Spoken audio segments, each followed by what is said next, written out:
Remember when a Saturday meant piling into the station wagon and heading to the mall, where dinner wasn't just food but an event? When restaurants had personality, knew your name, and served food that actually tasted like someone's grandmother made it? There was a time in Canada when restaurants weren't just places to eat. They were landmarks woven into the fabric of our everyday lives. From birthday parties with sparkler-topped sundaes to post-hockey pasta dinners in cozy booths. If you're ready for a trip down memory lane through the restaurants that fed generations of Canadians, hit that subscribe button now, because number 1 on this list is going to shock you with how much we actually lost. Restaurant number 10, Ponderosa/Bonanza Steakhouse. Let's kick things off at number 10 with Ponderosa and Bonanza Steakhouse, the family buffet destinations that dominated Canadian highways and suburban plazas from the 70s through the early 2000s. Before steakhouses became upscale and expensive, Ponderosa and Bonanza were places where Canadian families went to feast without breaking the bank.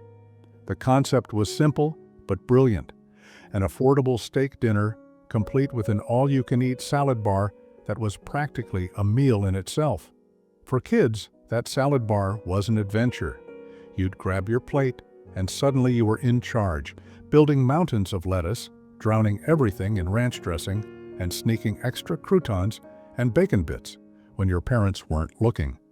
The soft-serve ice cream machine at the end? That was the real prize. The atmosphere was casual Western-themed, with wood paneling and wagon wheel chandeliers that made you feel like you were dining on the frontier, even if you were in a Scarborough strip mall. Families would pile into booths after hockey practice, still in their team jackets, celebrating wins or consoling losses over sirloin and baked potatoes. What made these places special was the value. For 15 or 20 bucks, your whole family could eat until you were stuffed. Dad would get his steak, medium rare. Mom would make multiple trips to the salad bar, and kids would load up on chicken fingers and fries before hitting the dessert bar. The decline came gradually through the 2000s as dining habits changed. Younger families wanted faster service or trendier options. The buffet model, once revolutionary, started feeling dated. Rising food costs made the all-you-can-eat concept less profitable. One by one, locations closed until only a handful remained. For those who remember, Ponderosa and Bonanza represented affordable family dining where everyone left happy and full, and where the salad bar was an adventure in itself. Restaurant number 9, Scott's Chicken Villa.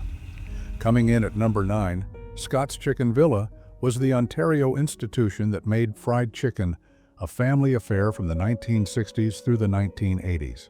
Long before KFC dominated the fried chicken market, Scott's Chicken Villa was where Ontario families went for crispy golden chicken that actually tasted homemade. The restaurants were scattered across southern Ontario, each one a local landmark with that distinctive red and white sign.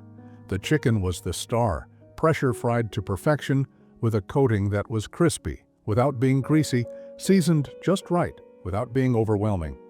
It came with fresh-cut fries, coleslaw that had the perfect vinegar tang, and dinner rolls that were still warm when they hit your table. The atmosphere was casual and welcoming, with booths that could fit the whole family and staff who treated regulars like neighbors.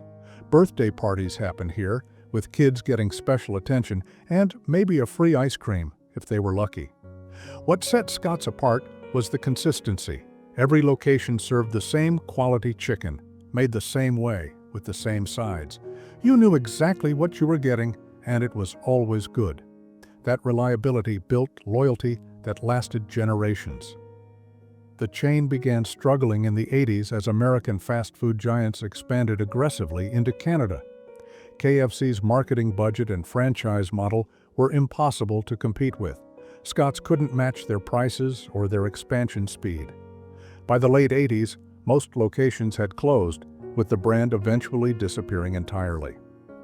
For Ontarians who remember, Scott's Chicken Villa was proof that Canadian chains could compete with American imports, at least for a while, and that sometimes the local option was actually better. Restaurant number 8, Swiss Chalet, the original experience.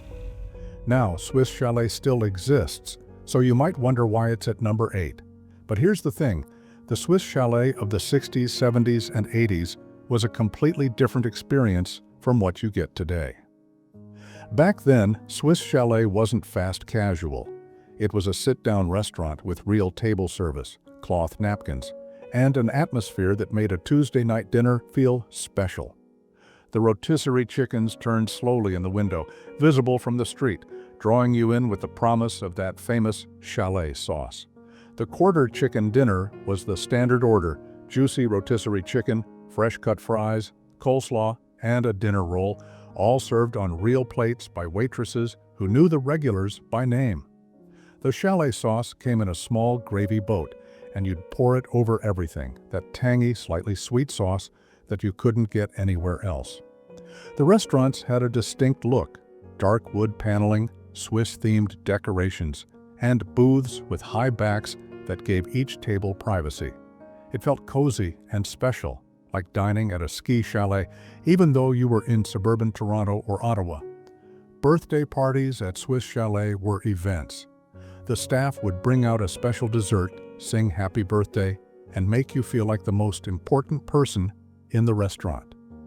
The Black Forest cake was legendary, layers of chocolate and cherry that kids would beg for, even when it wasn't their birthday. What changed? The chain expanded rapidly in the 90s and 2000s, shifting to a faster, more casual model.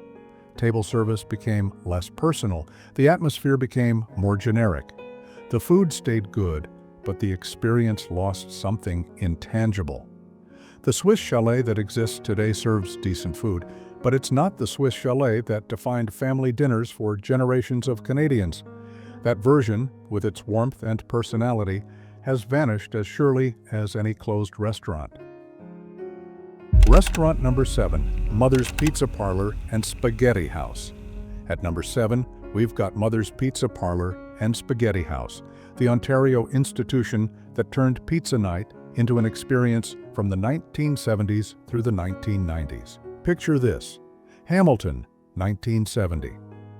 Gray Sison and his partners open a pizza joint that doesn't feel like a pizza joint. It feels like your friend's finished basement, if your friend's basement had stained glass lamps, deep vinyl booths, and frosty mugs big enough to dunk your fist in.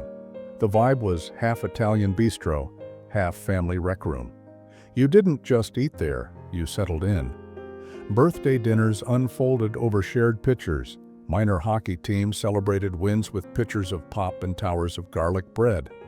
The decor leaned into cozy excess: brick accent walls, wood paneling, colored glass lampshades casting warm amber light across red-checkered tablecloths.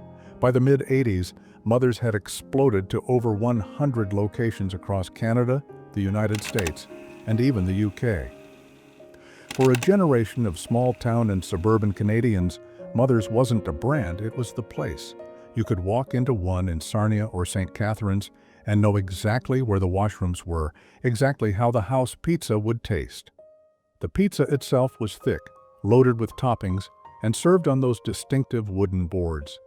The spaghetti came in huge portions with garlic bread that could feed a family. And those frosty mugs of root beer or Coke, they made every meal feel like a celebration. But the late 80s were brutal. Receivership hit. Ownership changed hands. The early 90s recession squeezed margins and made long leases dangerous. Meanwhile, heavyweight competitors, both sit-down chains and delivery-focused players, flooded the market. Core stores began shuttering through the early 90s, and by the end of the decade, Mother's was mostly a memory. For those who remember, Mother's represented a time when pizza night was an event, not just a phone call to a delivery chain. Restaurant number 6, Lick's Homeburgers and Ice Cream. Sliding into number 6, Lick's Homeburgers and Ice Cream was the Toronto institution that proved burgers could be both premium and fun from the 1980s through the 2010s. Toronto, 1980. Queen Street East. Denise Meehan opens a burger joint that refuses to play by the rules. The burgers are thick and hand-smashed, called Homeburgers. The staff doesn't just cook, they sing, loudly, with enthusiasm bordering on alarming. Licks wasn't trying to be McDonald's. It was trying to be the opposite, loud, weird, premium fun. The kind of place where a line cook might serenade your order and you'd leave grinning, clutching a bag of crinkle fries and a milkshake so thick the straw stood upright. The menu was simple, but executed perfectly. Home burgers with fresh toppings, hand-cut fries, real ice cream milkshakes, and that famous Licks sauce that people would try to replicate at home and never quite get right. The portions were generous, the quality was consistent, and the experience was unforgettable. Through the 80s and into the 90s, Licks embodied a shift in Canadian burger culture. People were willing to pay more for fresh, for quirky, for an experience. By the early 2000s, the chain had grown to about 30 locations, most of them anchored in the memories of 80s kids who'd grown up on those singing staff and thick patties. But the 2008 recession changed the math. Consumers tightened budgets, competition from gourmet burger spots intensified, and then Licks made changes, switching away from fresh patties, toning down the singing, undercutting the very magic that had made it special. Closures accelerated. The brand that had once felt like a secret handshake between you and Toronto slowly faded into nostalgia. The last locations closed in 2019, ending nearly 40 years of singing staff and home burgers. Restaurant number 5, Mr. Green Jeans. At number 5, Mr. Green Jeans. And if you grew up in Toronto in the 80s or 90s, this one's going to hit hard.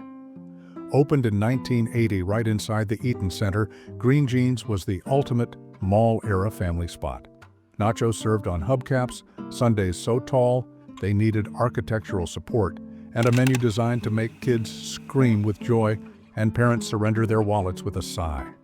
For 3 decades, Green Jeans was the reward at the end of a shopping trip. You'd ride the escalator up, spot that facade, and know the day was about to get better. Birthday parties, post-movie meals, a pit stop after skating at Nathan Phillips Square. It was loud, it was bright. It was exactly what a mall restaurant should be. The atmosphere was pure 80s excess, neon signs, mismatched decor, and a vibe that said, "We're here to have fun, not take ourselves seriously." The staff wore suspenders and bow ties, adding to the carnival atmosphere. Those hubcap nachos became legendary, a massive pile of chips, cheese, jalapenos, sour cream, and salsa, served on an actual hubcap that made the whole thing feel like an event. Kids would dare each other to finish them, adults would order them to share and end up fighting over the last chip. The sundaes were equally outrageous. Multiple scoops, multiple toppings, whipped cream, cherries, and sparklers if it was your birthday. They'd bring them out with fanfare, and everyone in the restaurant would turn to look. By the 2010s, the math had shifted. Rising urban rents made big sit-down anchors harder to justify. Mall food courts were pivoting toward fast casual concepts. Build your own bowls, artisan tacos, stuff you could eat while walking. In 2014, after 34 years, Green Jeans closed. An era ended quietly, with families posting tribute photos online and reminiscing about sparklers in sundaes. For Toronto kids of a certain generation, Green Jeans was the taste of childhood, served on a hubcap. Restaurant number 4, Ed's Warehouse. Number 4 brings us to Ed's Warehouse, and this one represents old-school Toronto, dining at its finest from 1966 to 2000. Ed Mervish was a retail legend, a theater impresario, and crucially, a man who understood that dinner and a show needed the dinner part to work. In 1966, he opened Ed's Warehouse on King Street, a theater row institution that served one thing and served it beautifully: roast beef. Heaping plates of it with mashed potatoes, peas, and Yorkshire pudding. The room was packed with antiques, chandeliers, and old-world charm. The menu never changed. That was the point. For decades, Ed's was a pre-theater ritual.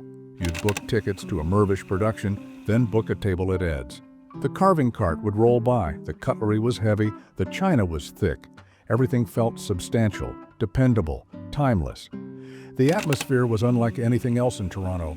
Mervish had filled the space with antiques and curiosities collected over years, creating a museum-like environment where you could eat. Every table had a view of something interesting: old signs, vintage photographs, ornate furniture. The roast beef was carved tableside from massive roasts, thick slices piled onto your plate with all the fixings. The Yorkshire pudding was the size of a dinner plate, crispy on the outside and soft inside. The gravy was rich and plentiful. It was comfort food elevated to an art form, but tastes modernized. By the 90s, diners wanted lighter fare, more variety, global flavors.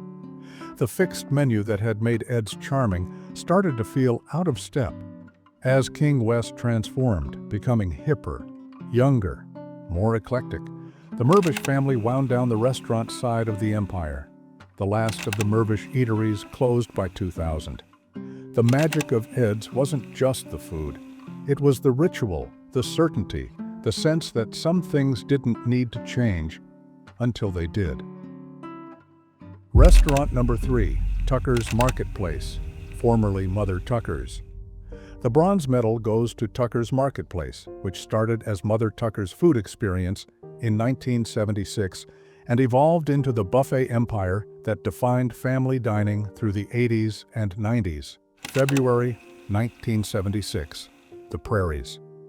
A new kind of restaurant opens, part roadhouse, part country lodge, all vibes. Mother Tucker's food experience leaned into rustic chic, barnwood walls, checkered napkins, and a menu built around prime rib and oversized platters. Then the 80s hit, and everything changed. Suddenly, Canadians wanted salad bars, carvery stations, buffets, where you could try a little of everything and go back for seconds. Mother Tucker's pivoted, rebranding some locations as Tucker's Marketplace, and the concept exploded. By 1984, there were about 21 locations. It nailed the moment. Families could eat affordably. Hockey teams could fuel up. You could load a plate with roast beef, hit the salad bar, grab a dinner roll, and feel like you'd gotten your money's worth. The buffet was the star, multiple stations with different cuisines, a massive salad bar, a carving station with prime rib and turkey, a pasta station, and a dessert bar that made kids lose their minds. Soft-serve ice cream, cakes, pies, cookies, all unlimited. Weekend brunches were legendary. Families would arrive when doors opened, stake out a table, and spend 2 hours grazing through breakfast foods, lunch items, and desserts. The scrambled eggs, bacon, sausages, pancakes, waffles, and that chocolate fountain that appeared in later years. But buffets are fragile. They're sensitive to economic swings, rising food costs, and shifting tastes. As dining fragmented in the 90s and early 2000s, everyone wanted something different, something niche. The broad appeal of the buffet started to wane. Leases got expensive, margins tightened, locations began closing. One renowned Calgary site shuttered in 2010, and the original footprint continued to shrink. A few Tucker's Marketplace locations still exist, but the empire that once fed millions has largely disappeared.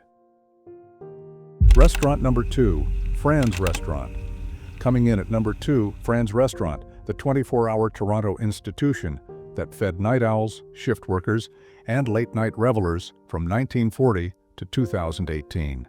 Fran's wasn't fancy. It was a diner, pure and simple, with vinyl booths, formica counters, and a menu that offered everything from breakfast to burgers to full dinner plates. But what made Fran's special was that it never closed. 24 hours a day, 7 days a week, Fran's was there. The original location on St. Clair West opened in 1940, and over the decades, Fran's expanded to multiple Toronto locations. Each one became a neighborhood fixture, a place where you could get a decent meal at any hour, where the coffee was always fresh, and where the staff had seen it all. Late nights were when Fran's really came alive. After the bars closed, after concerts let out, after night shifts ended, people descended on Fran's. You'd have drunk guys trying to sober up with coffee and fries, couples on first dates trying to extend the evening, cab drivers on break, nurses after 12-hour shifts, all sitting together in democratic chaos. The menu was extensive and comforting: eggs and bacon, club sandwiches, liver and onions, hot turkey sandwiches with gravy, and those famous Fran's fries. The portions were generous, the prices were reasonable, and the quality was consistent. The banana splits were legendary, massive constructions of ice cream, toppings, whipped cream, and cherries that required commitment to finish. Ordering one at 3 a.m. after a night out was a rite of passage for Toronto youth. But the 2010s were tough. Rising rents in Toronto made 24-hour operations less viable. Changing neighborhoods meant different clientele. The diner model that had worked for 70 years was struggling against fast casual chains and delivery apps. One by one, Fran's locations closed. The last one, on College Street, shut down in 2018, ending 78 years of 24-hour service. For Torontonians who remember, Fran's represented a city that never slept, where you could always find a hot meal and a friendly face, no matter what time it was. Restaurant number 1, Harvey's, the original experience. And here we are at number 1. And yes, Harvey's still exists. But hear me out. The Harvey's of the 60s, 70s, and 80s was a completely different beast from what you get today. Founded in Richmond Hill in 1959, Harvey's pioneered something revolutionary in Canadian fast food: customization. Harvey's makes your hamburger a beautiful thing wasn't just a slogan, it was a promise. You'd order your burger, then watch as the staff assembled it exactly how you wanted it, right in front of you. The setup was brilliant. You'd place your order, then move down the line as your burger was built. Lettuce, tomato, pickles, onions, relish, mustard, ketchup?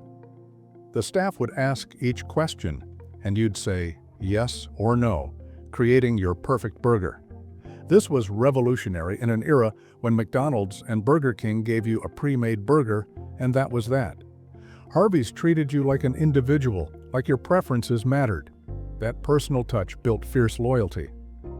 The burgers themselves were flame-grilled, giving them a charred flavor that set them apart from the competition. The buns were toasted, the toppings were fresh, and the whole experience felt premium without being expensive.